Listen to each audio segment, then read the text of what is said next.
I just want to start off by saying that I love America.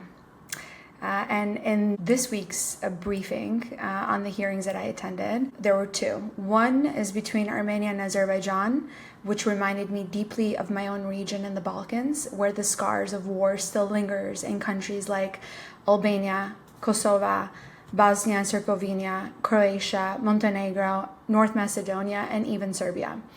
These nations, each with their own history of conflict, ethnic tension, and post-war reconstruction, understand what it means to chase the balance, peace, while carrying the weight of unresolved trauma. What I witnessed on Capitol Hill echoed the emotional complexity I've seen back home, the tension between memory and reconciliation, and the hope that diplomacy can create a safe space for the truth and the different future filled with peace and living life. In this episode, I take you inside two hearings, one on the fragile peace process in the Armenia and Azerbaijan with a mineral deal in Armenia, and another on the critical fight over America's energy future. These aren't just policy discussions, they're defining questions about the world that we want to build, and they're defining topics that can affect our everyday life. Quote, from the global race for sustainable energy to fragile peace in Armenia and Azerbaijan, today we're covering it all from inside the halls of Congress. Welcome back to VEPRA Podcast. My name is Anja and I'm reporting from Washington, D.C. 3 days ago, I sat in a robust session of the House Committee on Natural Resources at the Longworth Building, where lawmakers and witnesses clashed over the future of American oil, gas, and minerals, and how or if the U.S. should transition to cleaner, more sustainable sources of energy. Then at 2 p.m., I headed to the Rayburn Building for a deeply consequential briefing on advancing the fragile peace process between Armenia and Azerbaijan. With tensions still simmering over years of conflict and displacement, this hearing brought forward urgent diplomatic questions. Can peace truly take hold in this region, in Armenia and Azerbaijan, and what role will the U.S. play? Let's break down what happened, who spoke, what was said, and why it matters. The House National Resource Committee hearing, the central question was this: do we double down on fossil fuels, or do we rise the tide of sustainable energy innovation? The hearing centered on the big, beautiful bill, but it's also been dubbed by others that's called the Big Ugly Bill, a sweeping GOP-led package that promotes coal, strips back environmental protections, and sidelines investments in renewable technologies. Supporters called it an economic lifeline. Opponents called it a blueprint for climate regression. The bill promotes massive expansion of offshore oil drilling, weakens clean energy funding, and it dismisses renewable altogether, even though solar, wind, and battery technologies are already powering American homes and cities more reliably than ever before. One representative noted, offshore wind alone has a capacity to power 30 million homes. But instead of investing in that, this bill continues to prioritize volatile and outdated energy systems. One lawmaker said, we are supposed to be stewards of this land, pushing back against plans that risk destruction of ecosystems, public health, and coastal economies. This really touched me. But this fight over land and energy isn't just playing out in the House hearings. Over in the Senate, Senator Steve Daines is advancing a massive oil and gas expansion proposal as part of the current budget bill. His plan would open up over 200 million acres of public land for drilling, including Alaska's Arctic Refuge and the National Petroleum Reserve, rolling back key reforms passed in recent years. It goes even further than that, though, reducing royalty rates from 16.7% to 12%, reinstating non-competitive leasing, allowing companies to lock down land for just $1.50 an acre. At the center of it all is the GOP's sweeping mega bill, a legislative package that critics say puts short-term profits above public good. And among its most controversial pieces is a proposal by Senator Mike Lee to sell off up to 1.2 million acres of Bureau of Land Management land for housing and infrastructure development, a scaled back version of his earlier efforts to privatize over 3 million acres of public land. He calls it local growth, but Senator Martin Heinrich said it best, quote, "Public lands belong to all Americans, not just developers or donors." That argument gained traction when Senate parliamentarian Elizabeth McDonough invoked the Byrd Rule, striking down several provisions for violating budget rules.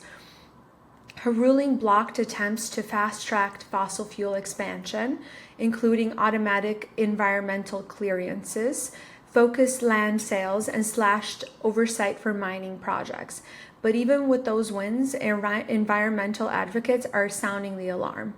Key protections like the Land and Water Conservation Fund and the Great American Outdoors Act remain under threat in backroom negotiations. One of the most emotional moments in the hearing came during a debate about the Crow tribe in Montana. Supporters of the bill argued that the new coal projects would generate tribal revenue and promote economic self-determination. But critics pointed out that most of the coal would be shipped overseas, and the mine in question has a troubling history of corruption and environmental destruction. Quote, "Self-determination shouldn't come wrapped in pollution," one representative countered. And despite urgent appeals for clean energy investments, every single amendment supporting renewables was voted down. Every single one was said no to. And here's the truth. This debate is bigger than leases and acreage. It's about legacy. About whether we're choosing the path of extraction and exploitation or one of innovation, sustainability, and shared prosperity. Because when we delay the transition to clean energy, we're not just standing still. We're falling behind. We remain tethered to volatile foreign conflicts. We watch China surge ahead in solar, battery, and green infrastructure, and we deny ourselves the economic and moral leadership the world expects from us. The question is no longer, can we afford to change? It's, can we afford not to? America uses more energy than almost any other country on earth. We should be leading the world in clean technology, not retreating into the shadows of outdated industries and backroom land deals. This is our moment to choose wisely. Choose carefully, choose smartly. We are the greatest nation. We should act like it. Segment 2, a generational opportunity. The Armenia-Azerbaijan peace briefing. This afternoon, I attended a packed briefing in the Rayburn House office building. And I mean packed. The energy in the room felt different. It felt like we weren't just in Washington, but standing inside a moment that could reshape the Armenia and Azerbaijani region. This was no ordinary policy discussion. This was a deep, emotional, and forward-looking conversation on what many are calling a historic and generational opportunity, the potential peace deal between Armenia and Azerbaijan. Quote, "We must end the decades of pain, trauma, and thousands of lives lost. We owe this to future generations." Those were the words of one speaker, echoing the shared feeling in the room, that this moment, if seized, could bring to a close a long cycle of conflict and open the door to peace, trade, and diplomacy across the region. Constitutional shifts in both Armenia and Azerbaijan were raised as key important moments of this peace framework. Azerbaijani officials stressed that their constitution does not lay claim to Armenian land, and that recognition of current borders and mutual respect would form the foundation for lasting trust. For Armenia, the challenges are deep, constitutional, emotional, and historic. But the message was clear. Peace requires courage. Institutionalizing that peace now may be the shortest and most just path forward. This deal is about more than just two countries. It's about unlocking the middle corridor, a strategic trade route connecting Europe and Asia with potential for U.S. investment energy transit, and access to critical mineral reserves. Turkey has signaled support. The US is quietly stepping in, and Russia, for the first time in decades, is noticeably pulling back. Quote, "The era of Russian dominance in the region is ending," one witness said. "This is a time for American diplomacy to step in." US officials were urged to support Armenia's democratic development, economic investments in IT and AI infrastructure, which Armenia is known for, and a weapons package to counterbalance Azerbaijan's growing ties with China. And that's where the tension lives, because Azerbaijan, while signaling comfort with the proposed peace deal, is also expanding strategic ties with Beijing. One speaker put it bluntly, quote, "You cannot be a strategic partner of the US and of China at the same time, especially if you're ignoring basic human rights." There was talks of stricter sanctions against Azerbaijan as they resist US diplomatic efforts. There was also emphasis on the 2020 ceasefire, which was brokered by the Russian-led Minsk group.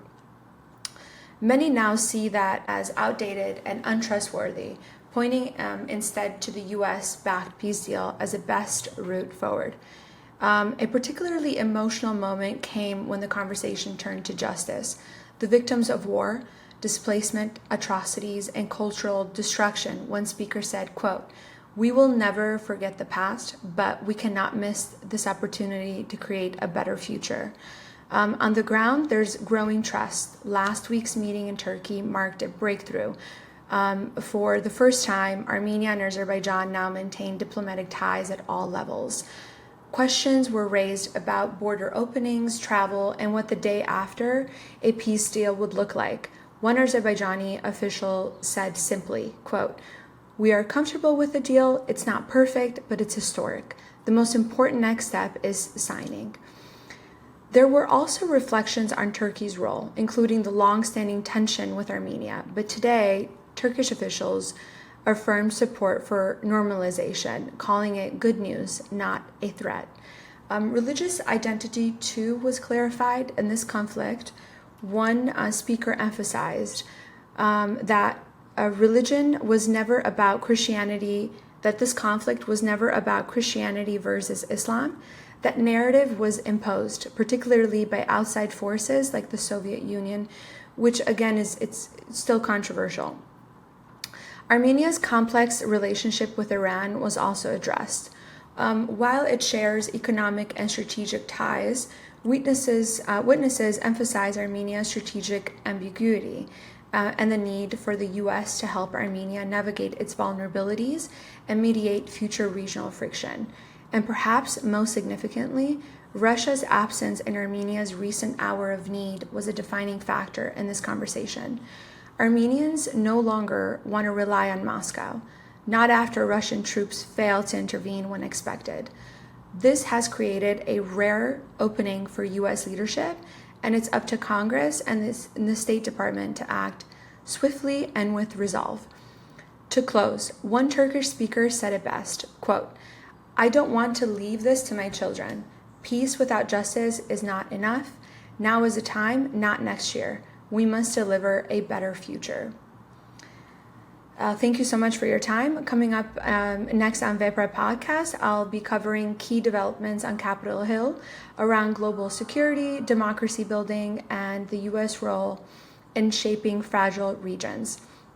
Until then, stay informed, stay curious, and remember, diplomacy begins with understanding and ends with action. Thank you. Have a good one.